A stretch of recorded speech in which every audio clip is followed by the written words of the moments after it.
മറയേണ്ടതോർത്ത്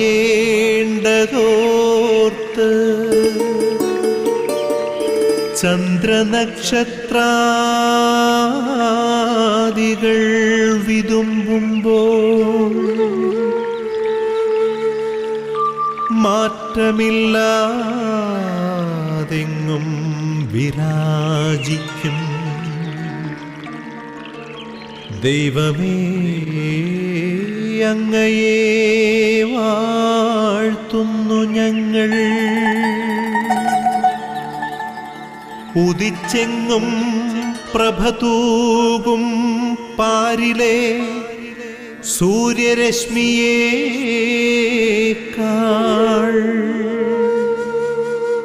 പ്രശോഭിച്ചെന്നും പ്രസാദമേകുന്ന ദൈവമേ, അങ്ങേ മഹിമാവെത്ര മനോജ്ഞം. പിതാവിൻ്റെയും പുത്രൻ്റെയും പരിശുദ്ധാത്മാവിൻ്റെയും നാമത്തിൽ ആമേൻ. യേശുവിൽ പ്രിയപ്പെട്ട സഹോദരീ സഹോദരന്മാരെ, ദൈവം നമ്മെ വളരെയധികം സ്നേഹിക്കുന്നു. ആ സ്നേഹത്തിൻ്റെ വലിയ അടയാളമാണ്, ദൈവം നമ്മിൽ പ്രതീക്ഷ വച്ചിരിക്കുന്നതിൻ്റെ അടയാളമാണ് ഈ ഒരു പ്രഭാതം കാണുവാൻ ദൈവം നമ്മെ അനുവദിച്ചിരിക്കുന്നു. ഇന്നലെ അത് കഴിഞ്ഞുപോയി, നാളെ നമ്മുടെ കയ്യിലില്ല. ഇന്ന് മാത്രമേ നമ്മുടെ കയ്യിലുള്ളൂ. ഈ ഒരു ദിവസം ഏറ്റവും നന്നായി ജീവിക്കുവാൻ ദൈവം നൽകിയ അവസരമാണ്.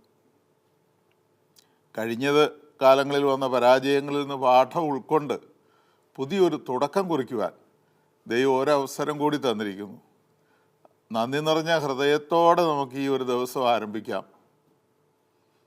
ലോകമെമ്പാടുമുള്ള എല്ലാ ഗുഡ്നസ് TV പ്രേക്ഷകരെയും ഈ പ്രഭാത വിരുന്നിലേക്ക് വളരെ സ്നേഹത്തോടെ സ്വാഗതം ചെയ്യുന്നു. പ്രിയമുള്ളവരെ, പരിശുദ്ധ അമ്മയുടെ മാധ്യസ്ഥം യാചിച്ച് നമ്മൾ നടത്തുന്ന ഈ പ്രാർത്ഥനാ ശുശ്രൂഷയിൽ എല്ലാ രോഗികളെയും നമുക്ക് സമർപ്പിച്ച് പ്രാർത്ഥിക്കാം. പ്രത്യേക നിയോഗം വെച്ച്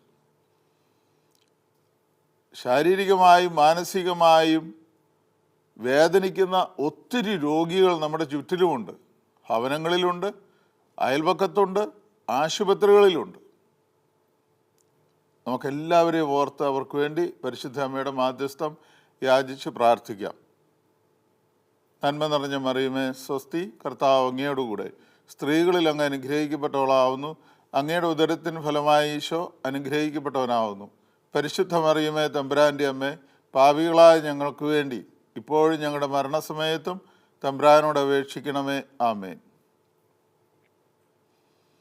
ദൈവം ഈ ഒരു ദിവസത്തിൻ്റെ ഒരു സന്ദേശം നമുക്ക് നൽകാൻ ആഗ്രഹിക്കുകയാണ്. നമുക്ക് ആ സന്ദേശം ഗ്രഹിക്കാൻ ആവശ്യമായ കൃപയ്ക്ക് വേണ്ടി ഒരു നിമിഷം പ്രാർത്ഥിക്കാം. കർത്താവേ, അവിടുന്ന് വചനം അയച്ച് ഞങ്ങളുടെ പാദങ്ങൾക്ക് വിളക്കും വഴികളിൽ പ്രകാശവുമായ അവിടുത്തെ വചനം തന്ന് ഞങ്ങളെ അനുഗ്രഹിക്കണമേ. അന്ധകാരത്തിൽ പ്രകാശമാകുന്ന അവിടുത്തെ വചനം, ആ വചനം സ്വീകരിച്ച് കാല് തട്ടി വീഴാതെ അവിടുത്തെ പക്കലേക്കുള്ള ഞങ്ങളുടെ യാത്രയിൽ സുരക്ഷിതരായി ഞങ്ങൾ ഓരോരുത്തരും അവിടുത്തെ പക്കലെത്തുവാൻ ഈ വചനം ഞങ്ങൾക്ക് ഇടവരുത്തണമേ എന്ന് പ്രാർത്ഥിക്കുന്നു. വചനം സ്വീകരിച്ച് ദൈവഹിതത്തിന് പൂർണ്ണമായി ആമേൻ പറഞ്ഞ പരിശുദ്ധ അമ്മയെ പോലെ ഞങ്ങളുടെ ജീവിതം മുഴുവനും ദൈവഹിതത്തിന് സമർപ്പിക്കുവാൻ പോകുന്ന കൃപ തന്ന് അനുഗ്രഹിച്ചുകൊണ്ട് ഞങ്ങൾ അവിടുത്തെ വചനം ശ്രവിക്കാൻ ഇതാ ഒരുങ്ങുന്നു. അരുളി ചെയ്താലും നാഥ. പരിമളത്തിനുറവയാം നറുസൗരഭ്യമാകട്ടെ ഞങ്ങളുമീ മണ്ണിൽ.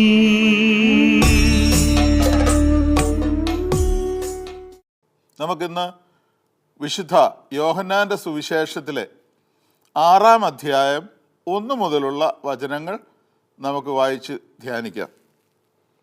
യേശു തിബേരിയാസ് എന്നുകൂടി വിളിക്കപ്പെടുന്ന ഗലീലി കടലിൻ്റെ മറുകരയിലേക്ക് പോയി. വലിയ ഒരു ജനക്കൂട്ടം അവനെ അനുഗമിച്ചു. കാരണം രോഗികളിൽ അവൻ പ്രവർത്തിച്ച അടയാളങ്ങൾ അവർ കണ്ടിരുന്നു. യേശു മലയിലേക്ക് കയറി ശിഷ്യന്മാരോടുകൂടെ അവിടെ ഇരുന്നു.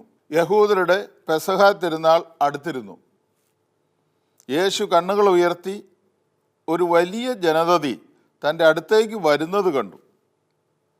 അവൻ പീലിപ്പോസിനോട് ചോദിച്ചു, ഇവർക്ക് ഭക്ഷിക്കുവാൻ നാം എവിടെ നിന്ന് അപ്പം വാങ്ങും? അവനെ പരീക്ഷിക്കാനാണ് യേശു ഇങ്ങനെ ചോദിച്ചത്. എന്ത് ചെയ്യണമെന്ന് യേശു നേരത്തെ മനസ്സിൽ കരുതിയിരുന്നു. പീലിപ്പോസ് മറുപടി പറഞ്ഞു, ഓരോരുത്തർക്കും അല്പം വീതം കൊടുക്കുവാൻ 200 ദനാറയ്ക്കുള്ള അപ്പം പോലും തികയുകയില്ല. ശിഷ്യന്മാരിൽ ഒരുവനും ശിമയോൻ പത്രോസിൻ്റെ സഹോദരനുമായ അന്ത്രയോസ് അവനോട് പറഞ്ഞു, 5 ബാർലിയപ്പവും 2 മീനും കൈവശമുള്ള ഒരു കുട്ടി ഇവിടെയുണ്ട്. എന്നാൽ ഇത്രയും പേർക്ക് അതെന്തുണ്ട്? യേശു പറഞ്ഞു, ആളുകളെയെല്ലാം ഭക്ഷണത്തിനിരുത്തുവിൻ. ആ സ്ഥലത്ത് പുല്ല് തഴച്ചു വളർന്നിരുന്നു. 5000-ഓളം വരുന്ന പുരുഷന്മാർ അവിടെ ഇരുന്നു. അനന്തരം യേശു അപ്പമെടുത്ത് കൃതജ്ഞതാ സ്തോത്രം ചെയ്ത് അവർക്ക് വിതരണം ചെയ്തു. അതുപോലെ തന്നെ മീനും വേണ്ടത്ര നൽകി. അവർ ഭക്ഷിച്ച് തൃപ്തരായപ്പോൾ അവൻ ശിഷ്യന്മാരോട് പറഞ്ഞു, ഒന്നും നഷ്ടപ്പെടാതെ മിച്ചമുള്ള കഷ്ണങ്ങളെല്ലാം ശേഖരിക്കുവിൻ. 5 ബാർലി അപ്പത്തിൽ നിന്ന് ജനങ്ങൾ ഭക്ഷിച്ചതിന് ശേഷം മിച്ചം വന്ന കഷ്ണങ്ങൾ 12 കുട്ട നിറയെ അവർ ശേഖരിച്ചു. പ്രിയമുള്ളവരെ, 2 തരം വിശപ്പ് ഒരു മനുഷ്യനുണ്ട്. ഒന്ന് ആത്മീയമായ വിശപ്പ്. ആ വിശപ്പ് വചനം കൊണ്ട് മാത്രമേ മാറുകയുള്ളൂ. ആത്മാവിൻ്റെ വിശപ്പും ദാഹവും അത് മാറ്റാൻ വചനം മാത്രമേ പറ്റുള്ളൂ. അപ്പോൾ ആത്മാവിൻ്റെ വിശപ്പും ശരീരത്തിൻ്റെ വിശപ്പും മാറ്റുന്ന കർത്താവിനെയാണ് ഇന്നത്തെ സുവിശേഷത്തിൽ നമ്മൾ കാണുന്നത്. നമുക്കറിയാം, വലിയ ഒരു ജനക്കൂട്ടം യേശുവിൻ്റെ വചനം കേൾക്കുവാൻ അവിടെ ഒരുമിച്ച് കൂടുകയാണ്. അതിൽ പെസഹ തിരുനാൾ തൊട്ടടുത്ത് വരുന്നത് കൊണ്ട് അതിനുവേണ്ടി കൂടി വരുന്ന ആളുകൾ യേശുവിൽ നിന്ന് സൗഖ്യം കിട്ടിയതിൻ്റെ അനുഭവങ്ങളുടെ കേട്ടുകേൾവിയുടെ വെളിച്ചത്തിൽ അതിനുവേണ്ടി മാത്രം ഓടിക്കൂടുന്ന ജനസഞ്ചയം. അങ്ങനെ വലിയ ഒരു ജനാവലി. അവിടെ ജനക്കൂട്ടത്തെ കണ്ടപ്പോൾ യേശുവിൻ്റെ ഹൃദയത്തിൽ കാരുണ്യത്തിൻ്റെ ഉറവ പൊട്ടി. യേശു അവരെ കണ്ടപ്പോൾ യേശുവിന് അനുകമ്പ തോന്നി. ഈ അനുകമ്പയിൽ ഒതുങ്ങിയില്ല, പ്രവൃത്തിയിലേക്ക് നയിക്കുകയാണ്. നമുക്ക് മറ്റുള്ളവരുടെ വേദന കാണുമ്പോൾ, പ്രയാസം തോന്നുമ്പോഴൊക്കെ, പ്രയാസങ്ങൾ കാണുമ്പോൾ അനുകമ്പ തോന്നും, മനസ്സലിവ്. അതുകൊണ്ടായില്ല. അത് മാറ്റാനുള്ളൊരു പരിശ്രമം, പ്രവൃത്തിയാണ് നമ്മുടെ ഭാഗത്തുനിന്ന് വരേണ്ടത്. അപ്പോൾ ഇവിടെ എന്താ ചെയ്തത്? ഈ ദൈവവചനത്തിന് വേണ്ടി ദാഹിച്ചു വലഞ്ഞു വന്ന മനുഷ്യൻ്റെ ആത്മീയ വിശപ്പ് മാറ്റുവാൻ വചനം നൽകി അടയാളങ്ങൾ കൊണ്ട് സ്ഥിരീകരിക്കുന്ന കർത്താവ്.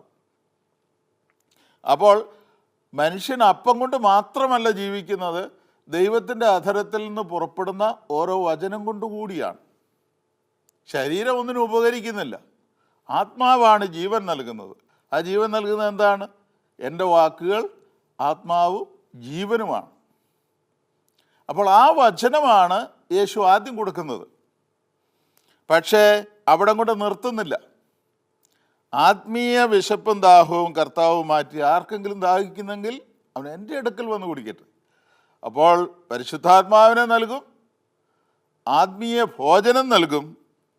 അതോടൊപ്പം തന്നെ ശ്രദ്ധ വയ്ക്കുന്ന ഒരു സമ്പൂർണ്ണ മനുഷ്യനെ സംബന്ധിച്ചിടത്തോളം, ആത്മാവും ശരീരവും ഉള്ള മനുഷ്യനെ സംബന്ധിച്ചിടത്തോളം ഈ 2 ആവശ്യങ്ങളും പരിഹരിക്കപ്പെടേണ്ടതാണ്.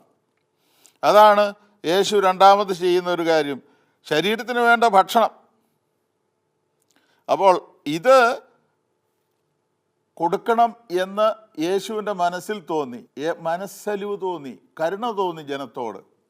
വിശന്ന് വലഞ്ഞിരിക്കുന്ന ജനത്തെ കണ്ടപ്പോൾ ആത്മീയ വിശപ്പ് മാറ്റി, അതോടൊപ്പം ശരീരത്തിൻ്റെ വിശപ്പ് മാറ്റാൻ യേശു പരിശ്രമിക്കുകയാണ്.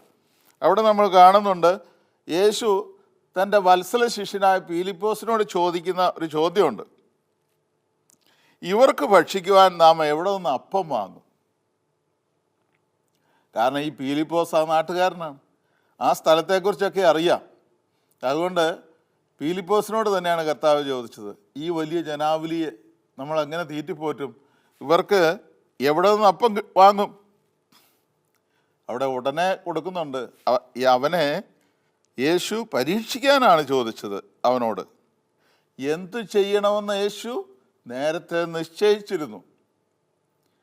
പക്ഷേ ഈ പീലിപ്പോസ് എന്താണ് ഉത്തരം കൊടുക്കുന്നത് നമുക്കറിയാം.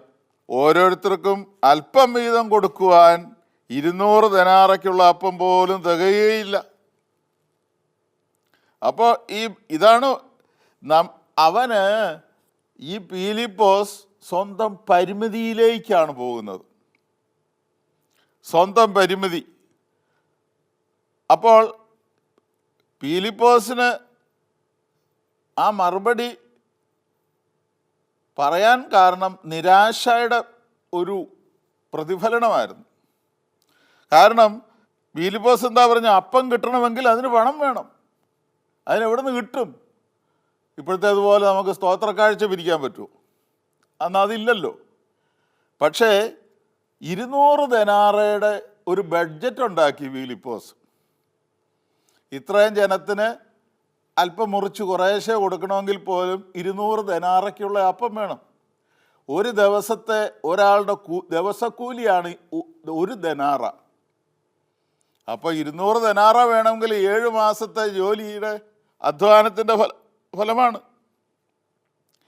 അപ്പോൾ പണമില്ല എന്നൊരു കാര്യം, ഇത്രയും പേർക്ക് എങ്ങനെ ഭക്ഷണം ഉണ്ടാക്കും എന്നുള്ളത് വേറൊരു പ്രശ്നം. അപ്പോൾ ഇവിടെ നിസ്സഹായനായി പീലിപ്പോസ് കൈമലർത്തുകയാണ്. അവിടെയാണ് സുവിശേഷം പറയുന്നത്, എന്ത് ചെയ്യണമെന്ന് യേശു മനസ്സിൽ കരുതിയിരുന്നു. അപ്പോൾ തൊട്ടടുത്ത് നിന്ന് അന്ത്രയോസ് ഇത് കേട്ട ഉടനെ പറയുകയാണ്, ഇവിടെ അടുത്ത് നമ്മുടെ കൂട്ടത്തിലൊരു പയ്യൻ നിൽപ്പുണ്ട്, ഒരു കൊച്ചു പയ്യൻ. അവൻ്റെ കയ്യിൽ 5 അപ്പവും 2 മീനും ഉണ്ട്. ഇത്രയും വലിയ ജനത്തിന് അതെന്താകാനാണ്?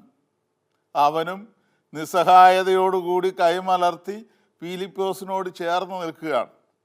2 തരം മനോഭാവങ്ങളാണ് നമ്മളിവിടെ കാണുന്നത്. ഒന്ന്, പീലിപ്പോസും അന്ത്രയോസും അവരുടെ പരിമിതികളെക്കുറിച്ചുള്ള ചിന്തയിൽ ആകുലപ്പെട്ട് നിൽക്കുകയാണ്. ഇതെല്ലാ മനുഷ്യരെയും ബാധിക്കുന്ന ഒരു പ്രശ്നം തന്നെയാണ്. അവരവരുടെ പരിമിതികളിലേക്ക് കയറി ചെല്ലും തോറും മനസ്സ് അസ്വസ്ഥമാവുകയുള്ളൂ. പരിമിതികൾ. അപ്പോൾ മറുവശത്തോ രണ്ടാമത്തെ ഒരു മനോഭാവം, ദൈവത്തിലുള്ള ആശ്രയബോധത്തിലേക്കുള്ള തുറവി. ഈ 2 മനോഭാവങ്ങൾ നമുക്കിവിടെ കാണാൻ പറ്റും. ഇവിടെ ശിഷ്യന്മാരുടെ ചിന്ത ചെന്നെത്തുന്നത് അവരുടെ പരിമിതികളിലേക്കാണ് അവർ നോക്കിയത്. പക്ഷേ യേശു നോക്കിയത് മുകളിലേക്കാണ്. അവിടെയാണ് ആ വ്യത്യാസം. യേശു മുകളിലേക്ക് നോക്കി. യേശു ആ പയ്യൻ്റെ കയ്യിൽ നിന്ന് 5 അപ്പവും 2 മീനും വാങ്ങി. അവൻ്റെ കയ്യിൽ അവന് വേണ്ടി കഴിക്കാൻ കൊണ്ടുവന്ന അപ്പമാണ്. കൊച്ചനാണെങ്കിലും മനസ്സില്ലാ മനസ്സോടെ ആണെങ്കിലും സന്തോഷത്തോടെ ആണെങ്കിലും അവനത് കൊടുത്തല്ലോ. അവനത് കൊടുത്തത് ദൈവം വർദ്ധിപ്പിക്കുകയാണ്. യേശു മുകളിലേക്ക് നോക്കി ദൈവത്തിന് കൃതജ്ഞത അർപ്പിച്ചതിന് ശേഷം മുറിച്ചു കൊടുക്കുകയാണ്. അവിടെയാണ് മുറിക്കപ്പെടുന്ന അപ്പത്തിന് ജീവൻ വയ്ക്കുകയാണ്. മുറിക്കപ്പെടാത്ത അപ്പം മൃതമാണ്. ആ അപ്പത്തിന് ജീവൻ വെച്ച് പുരുഷന്മാർ തന്നെ 5000 പേരോളം, സ്ത്രീകളുടെയും കുട്ടികളുടെയും കാര്യം പറയണ്ടല്ലോ, അത് എവിടെ ചെന്നാലും അവരാണ് കൂടുതലും. പക്ഷേ പുരുഷന്മാരുടെ കണക്കേ കർത്താവ് പറയുന്നുള്ളൂ. എന്നിട്ട് ബാക്കി വന്നത് 12 കുട്ട. ഇവിടെയാണ് നമ്മൾ മനസ്സിലാക്കേണ്ട വലിയൊരു സത്യം. നമ്മൾ പലപ്പോഴും നമ്മുടെ കണ്ണുകൾ തുറപ്പിക്കേണ്ട ഒരു കാര്യമാണ്. അടുത്ത കാലത്ത് ഒരാൾ എന്നോട് സംസാരിക്കാൻ വന്നപ്പോൾ പറഞ്ഞു, എൻ്റെ അച്ഛ, ഭയങ്കരമായ പരാജയങ്ങളാണ് ജീവിതത്തിൽ, എനിക്കിപ്പോൾ പ്രാർത്ഥിക്കാൻ പറ്റുന്നില്ല, എൻ്റെ വിശ്വാസം പോയി, നിരാശ തോന്നുവാണ്, ഞാൻ പല ജോലികൾ മാറി മാറി നോക്കി, എങ്ങും ഉറയ്ക്കുന്നില്ല. അതിനുശേഷം ഒരു സ്വന്തമായിട്ട് ബിസിനസ് തുടങ്ങി, അത് പരാജയപ്പെട്ടു, കടം കയറി മൂടി. അപ്പോൾ ഇതേ അവസ്ഥയിൽ പ്രാർത്ഥിക്കാനും തോന്നണില്ല, ദൈവം എന്തിനു കൈവിട്ടു എന്ന് തോന്നുന്ന ഒരു അനുഭവം. ഇത്തരം അനുഭവങ്ങൾ ധാരാളമല്ലേ നമ്മുടെ ജീവിതത്തിൽ. ഈ അന്ത്രയോസും ഫിലിപ്പോസിൻ്റെയും പോലെ സ്വന്തം പരിമിതികളിൽ ഒതുങ്ങിക്കൂടി നിൽക്കുകയാണ്. അവരിലേക്ക് തന്നെ അവർ നോക്കുക, മുകളിലേക്ക് നോക്കുന്നതിന് പകരം കർത്താവ് മുകളിലേക്ക് നോക്കി. അപ്പോൾ ഇത് നമ്മുടെ കണ്ണുകൾ തുറപ്പിക്കേണ്ട സത്യമാണിത്. നമ്മളെപ്പോഴും നമ്മുടെ പരിമിതികളിലേക്കും കുറവുകളിലേക്കുമാണ് നോക്കുന്നത്. പക്ഷേ നമ്മുടെ കഴിവുകൾ അതിനപ്പുറത്ത് കാര്യം നടത്തിത്തരാൻ കഴിവുള്ള ദൈവത്തിലുള്ള ശക്തമായ വിശ്വാസമാണ് ഏറ്റവും പ്രധാനപ്പെട്ട കാര്യം. കുറവുകളെ നിറവുകളാക്കുന്ന ദൈവത്തിൻ്റെ പരിപാലന. അതല്ലേ കാനായിലെ കല്യാണത്തിന് കുറച്ച് വീഞ്ഞിൻ്റെ കുറവേ ഉണ്ടായിരുന്നുള്ളൂ. പക്ഷേ വീഞ്ഞ് വർദ്ധിപ്പിച്ച 6 കൽഭരണിയാണ് അങ്ങോട്ട് കൊടുത്തത് കർത്താവ്. വീണ്ടും ഒരു 3 കല്യാണത്തിന് വേണ്ടെന്ന് വീഞ്ഞ് സമൃദ്ധിയായി കൊടുക്കുകയാണ്. പൂ ചോദിക്കുമ്പോൾ പൂന്തോട്ടം കൊടുക്കുന്ന, മീൻ ചോദിച്ചാൽ ചാകര തന്നെ കൊടുക്കുന്ന ദൈവത്തിൻ്റെ വലിയ കൃപയുടെ ഒഴുക്കാണ് നമ്മുടെ ജീവിതത്തിൽ നമ്മൾ കണ്ടുമുട്ടുന്ന ഓരോ സന്ദർഭത്തിലും. അപ്പം ദൈവത്തിൽ ആശ്രയിച്ചാൽ അത്ഭുതം നടക്കും. അതാണ് ഇന്നത്തെ സുവിശേഷം നമ്മുടെ കയ്യിൽ തരുന്ന സന്ദേശം. വിശ്വസിച്ചാൽ നീ ദൈവമഹത്വം ദർശിക്കും. ആബാ പിതാവേ, സ്നേഹാഗ്നിയാൽ ജ്വലിക്കട്ടെ മക്കളാ ഞങ്ങളെല്ലാം.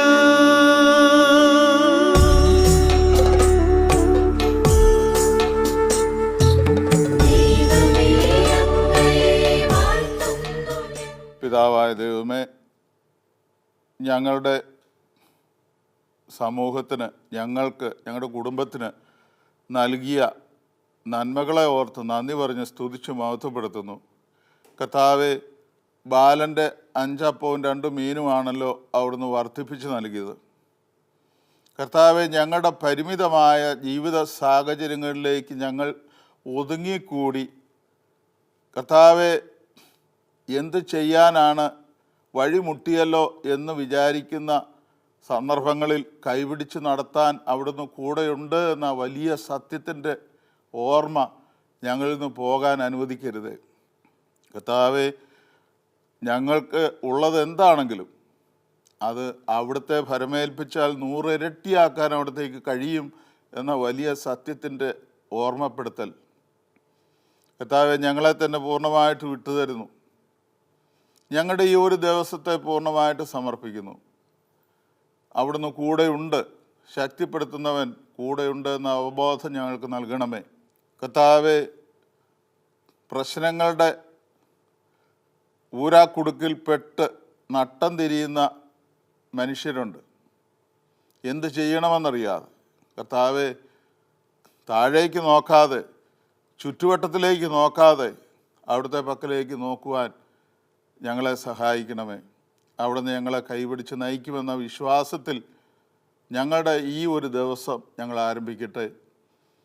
ഞങ്ങളുടെ ഈ പ്രാർത്ഥന പരിശുദ്ധ അമ്മയോട് ചേർന്ന്, അമ്മയുടെ മാധ്യസ്ഥം യാചിച്ച് സകല വിശുദ്ധരോടും, ഞങ്ങളുടെ പേരിന് കാരണക്കാരായ വിശുദ്ധരോടും, ഇടവകയുടെ മധ്യസ്ഥരായ വിശുദ്ധ ആത്മാക്കളോടും, എല്ലാ കാവൽ മാലാഖമാരോടും ചേർന്ന് യേശുവിൻ്റെ കരങ്ങളിലൂടെ പിതാവെ അവിടുത്തെ പക്കലേക്ക് ഞങ്ങൾ സമർപ്പിക്കുന്നു. നിത്യം പിതാവും പുത്രനും പരിശുദ്ധാത്മാവുമായ സർവേശ്വര എന്നേക്കും ആമേൻ.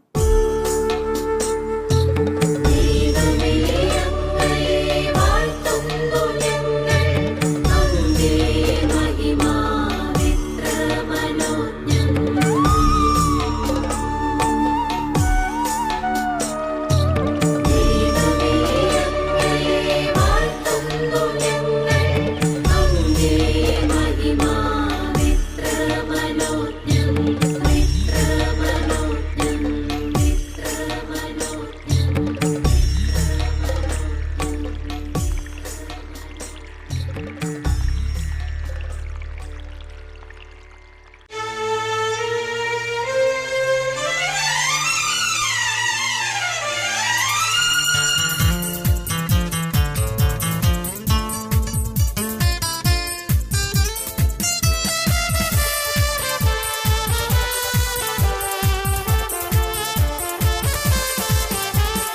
സീനായ് മലയുടെ മുകളിൽ നിന്നും ദൈവത്തിൻ തിരുവചനം.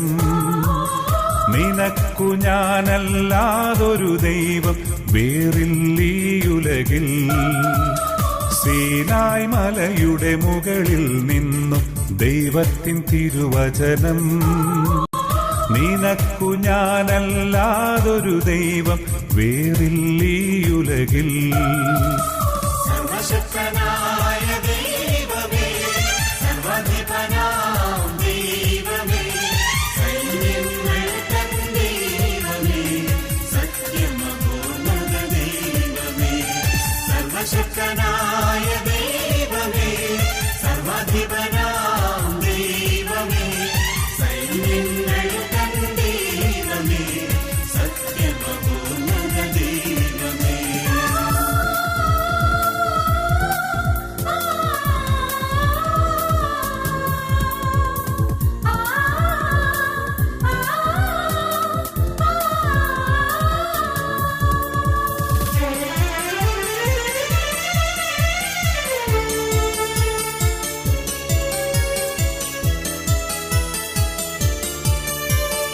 അനാദികാലം മുൻപേ നിന്നെ അറിഞ്ഞിരുന്നു ഞാൻ. അനന്ത സ്നേഹം കനിഞ്ഞു നൽകി മെനഞ്ഞു നിന്നെ ഞാൻ. അനാദികാലം മുൻപേ നിന്നെ അറിഞ്ഞിരുന്നു ഞാൻ. അനന്ത സ്നേഹം കനിഞ്ഞു നൽകി മെനഞ്ഞു നിന്നെ ഞാൻ. അലിവേറും എൻ കാരുണ്യം അറിഞ്ഞിടേണം നീ. നിനക്കു ഞാനല്ലാതൊരു ദൈവം വേറില്ലീയുലകിൽ. സർവശക്തനായ ദൈവമേ, സർവ്വാധിപനാം ദൈവമേ, സൈന്യങ്ങൾ തൻ ദൈവമേ, സത്യമപൂർണ്ണത ദൈവമേ.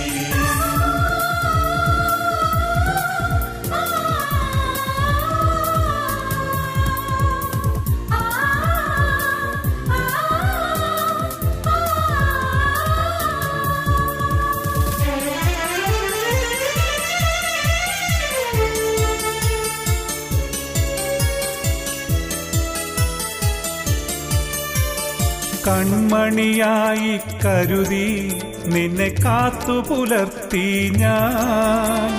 കനിവിൻ സ്നേഹപാലമൃതേകി പോറ്റി വളർത്തി ഞാൻ. കൺമണിയായി കരുതി നിന്നെ കാത്തു പുലർത്തി ഞാൻ. കനിവിൻ സ്നേഹപാലമൃതേകി പോറ്റി വളർത്തി ഞാൻ. മറന്നിടാതെൻ വാത്സല്യം നുകർന്നിടേണം നീ. നിനക്കു ഞാനല്ലാതൊരു ദൈവം വേറില്ലീയുലകിൽ. സീനായ് മലയുടെ മുകളിൽ നിന്നും ദൈവത്തിൻ തിരുവചനം. നിനക്കു ഞാനല്ലാതൊരു ദൈവം വേറില്ലീയുലകിൽ. സീനായ് മലയുടെ മുകളിൽ നിന്നും ദൈവത്തിൻ തിരുവചനം. നിനക്കു ഞാനല്ലാതൊരു ദൈവം വേറില്ലീയുലകിൽ. സർവശക്തനായ ദൈവമേ, സർവ്വാധിപനാം ദൈവമേ, സൈന്യങ്ങൾ തൻ ദൈവമേ, സത്യമപൂർണ്ണത ദൈവമേ. സർവശക്തനായ ദൈവമേ, സർവ്വാധിപനാം ദൈവമേ, സൈന്യങ്ങൾ തൻ ദൈവമേ, സത്യമപൂർണ്ണത ദൈവമേ. പ്രിയമുള്ളവരെ, നമുക്ക് നേരെ ആവശ്യമുള്ളത് സമാധാനമാണ്. സമാധാനം സന്തോഷത്തിൻ്റെ ഫലമാണ്. സന്തോഷം എവിടെ നിന്ന് കിട്ടും? സന്തോഷവും സമാധാനവും സ്നേഹത്തിൽ നിന്ന് വരുന്നതാണ്. ഈ സ്നേഹം എങ്ങനെ കിട്ടും? യേശുവിൽ വസിക്കുമ്പോൾ സ്നേഹം കിട്ടും. ഞാൻ നിങ്ങൾക്ക് നൽകുന്ന സമാധാനം ശാശ്വതമാണ്, നിലനിൽക്കുന്ന സമാധാനം. ലോകം നൽകുന്നത് പോലെ അല്ല എന്ന് കർത്താവ് പറയുന്നുണ്ടല്ലോ. നമുക്ക് ആ സമാധാനം ശിരസ്സ് നമിച്ച് സ്വീകരിക്കാം. നമ്മുടെ കർത്താവ് ഈശോ മിശിഹായുടെ കൃപയും പിതാവായ ദൈവത്തിൻ്റെ സ്നേഹവും പരിശുദ്ധാത്മാവിൻ്റെ സഹവാസവും നാം എല്ലാവരോടും കൂടെ ഉണ്ടായിരിക്കട്ടെ, ഇപ്പോഴും എപ്പോഴും എന്നേക്കും. ആമേൻ. പ്രിയമുള്ളവരെ, നമുക്ക് ഞാൻ ആദ്യം സൂചിപ്പിച്ചതുപോലെ എല്ലാ രോഗികൾക്കും വേണ്ടി പരിശുദ്ധ അമ്മയുടെ മാധ്യസ്ഥ യാചിച്ച് നമുക്ക് പ്രാർത്ഥിക്കണം. ഒപ്പം മരിയൻ കൂടാരങ്ങളിൽ പരിശുദ്ധ അമ്മയോട് പ്രാർത്ഥിച്ചുകൊണ്ട് മാധ്യസ്ഥ യാചിച്ച് അർപ്പിക്കപ്പെടുന്ന എല്ലാ ജപമാലകളോട് ചേർത്ത് നമ്മുടെ ഒരു ജപമാലയെങ്കിലും ചൊല്ലി കാഴ്ചവെക്കണം. ഞാൻ മുമ്പ് പറഞ്ഞ നിയോഗത്തിന് വേണ്ടിയും ഡിവൈൻ ശുശ്രൂഷകളുടെ വിജയത്തിന് വേണ്ടി, ഗുഡ്നസ് TV-യുടെ വിജയത്തിന് വേണ്ടി നിങ്ങൾ പ്രാർത്ഥിക്കണം. ഒരു നല്ല ദിവസം നിങ്ങൾക്കുണ്ടാകട്ടെ, സന്തോഷമുള്ളൊരു ദിവസം, സമാധാനമുള്ളൊരു ദിവസം. ദൈവം നിങ്ങളെ അനുഗ്രഹിക്കട്ടെ എന്ന് പ്രാർത്ഥിക്കുന്നു.